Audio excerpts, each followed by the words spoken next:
Hi guys, nasa Davao kami. Nagbago ang aming pananalita. Habang nagtatagalog kami, nagtataka yung mga tao. Pilipino ba sila?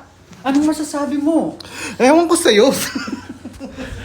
Ito ang pinakamasipag. Pagdating namin, naghugas agad ng hugasan ng mga baso at pinggan. Hindi ko mawari. O ikaw naman, ito naman handang-handa na. Ako'y masungit. Oh, masungit na masungit. Saang party po kayo masungit? Sa personal. Sa personal? Huwag niyo ako kausapin. Bakit tayo kagamasapin? Hinahanap ko ang aking charger. So paninindigan namin guys, hanggang mamaya pag alis namin, kung saan man kami mapunta, ganito na ang aming pananalita. Anong oras tayo alis, Ken? Hanggang anong oras ba ang ating kakainan? Alas 6 tayo malis, sir. Alas Ay, 6? naku, huwag ka nang Naku. tumasa kapag ganyan humiga na siya. Oo, mukhang dire-diretso na yan. Alas 6 na yan ng umaga. Oo.